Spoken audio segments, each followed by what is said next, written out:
Welcome to another episode of China Update, where I provide you with the most up-to-date political, economic, and geostrategic analysis on the world's number 2 economy. My name is Tony.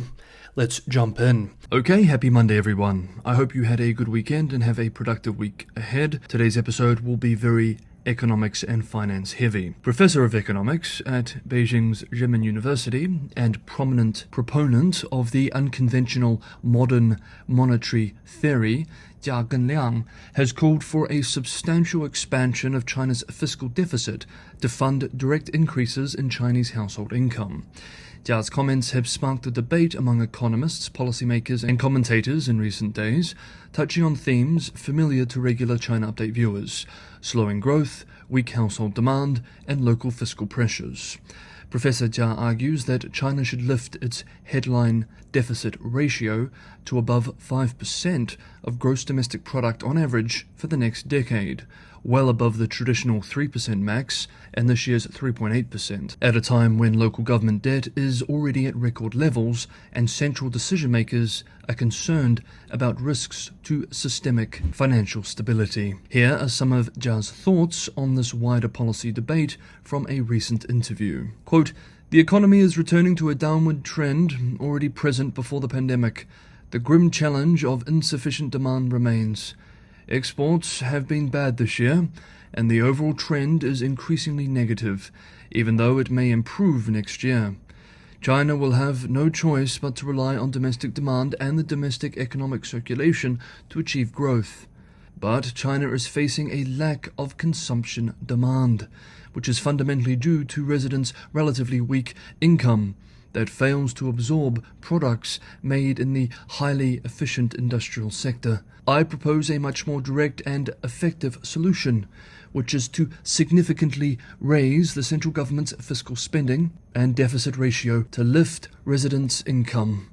We don't need to fear even if trade surplus becomes zero, because we can replace exports with a higher fiscal deficit.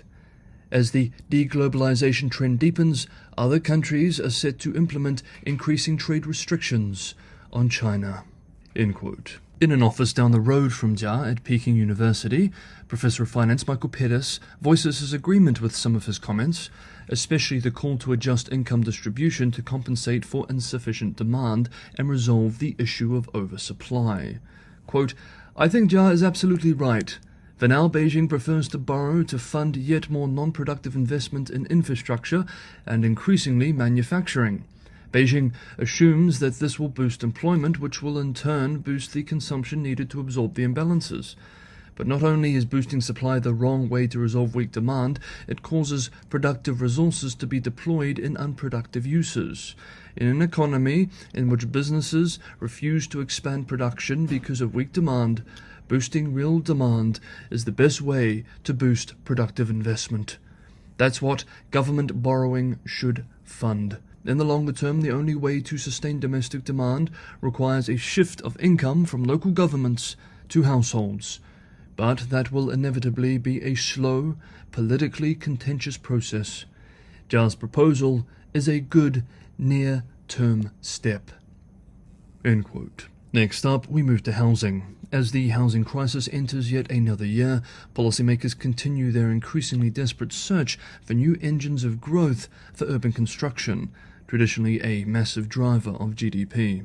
In recent weeks, Beijing has named 2 big projects as pillars of its housing policy: building social housing similar to Singapore, and renovating run-down inner-city districts, that is, tearing down these old districts and rebuilding them with new blocks. The projects have 1 trillion yuan, approximately $140 billion, of central government support behind them.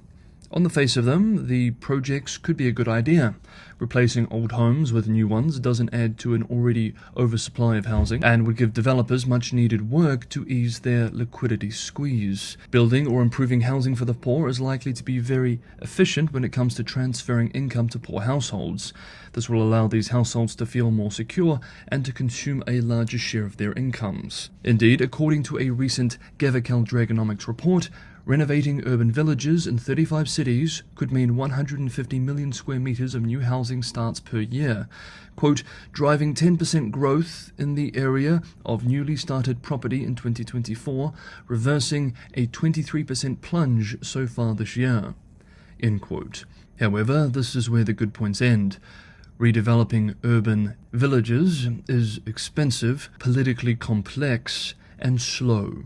In an October report, Nomura Securities said that the process was, quote, challenging and expensive, end quote, with an average renewal project taking 7 years to complete.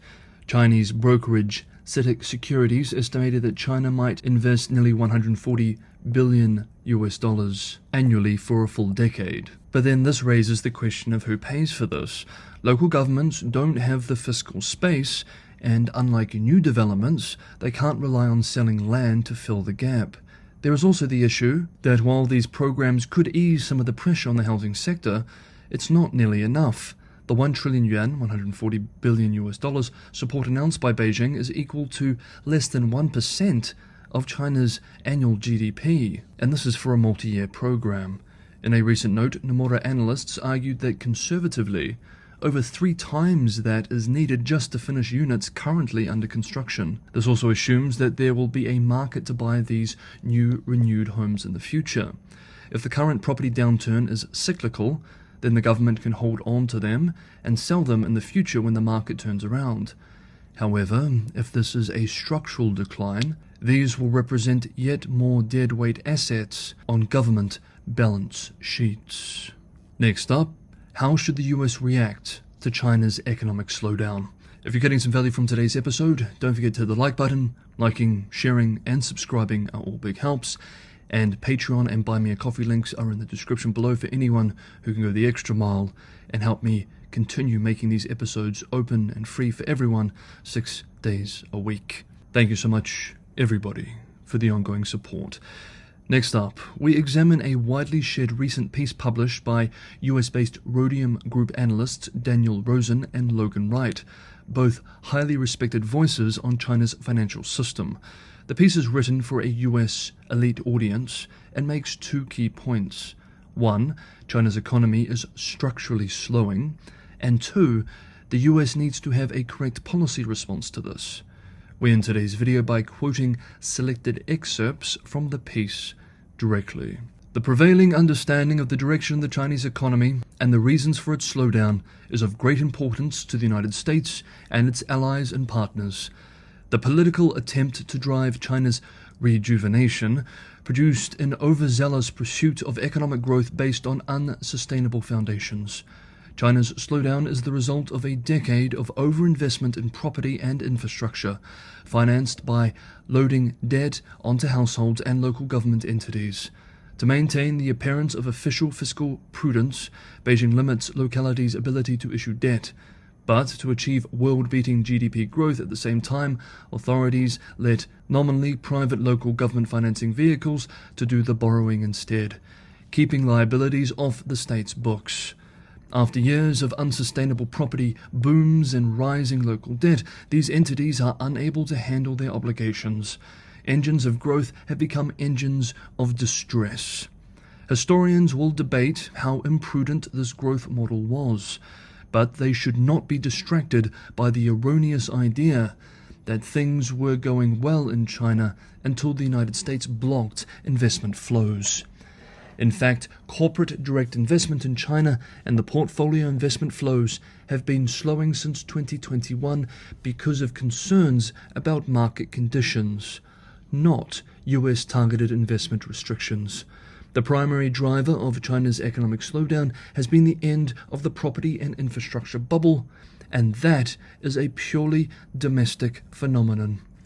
Washington must strive to convince the world that China's current economic challenges are of its own making, the product of excess state intervention and insufficient marketization, rather than inadvertently promote the notion that the United States is responsible. The US no longer faces a growth challenge from China, which now has an economy around 62% of the size of America's.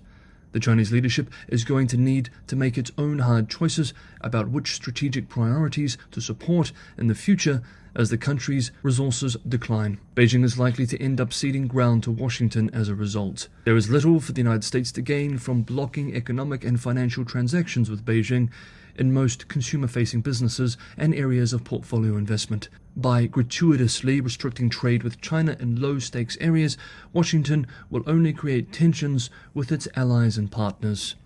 The countries that Beijing is working to influence, particularly those in the global south, are still ambivalent about Beijing's economic model and are already struggling to manage the debts they have incurred to Chinese creditors.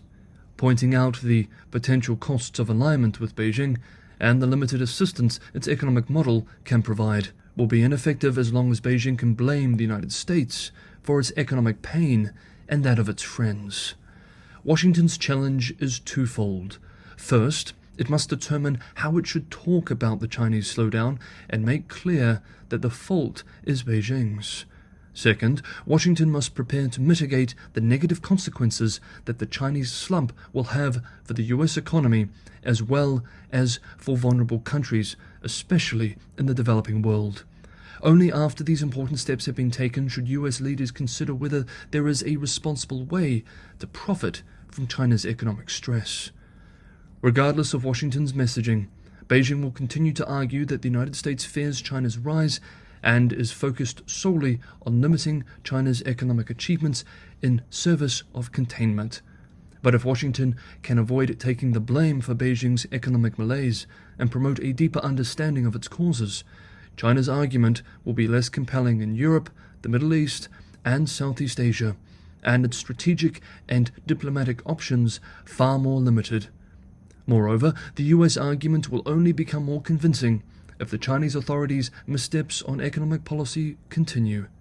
Controlling the global narrative about China's economic slowdown may not change Beijing's behavior, but China's international influence, which rests primarily on a record of economic expansion, will wane. Here ends the direct quote in today's episode of China Update. Thank you so much everybody for watching. Have a good Monday, and I will see you all tomorrow.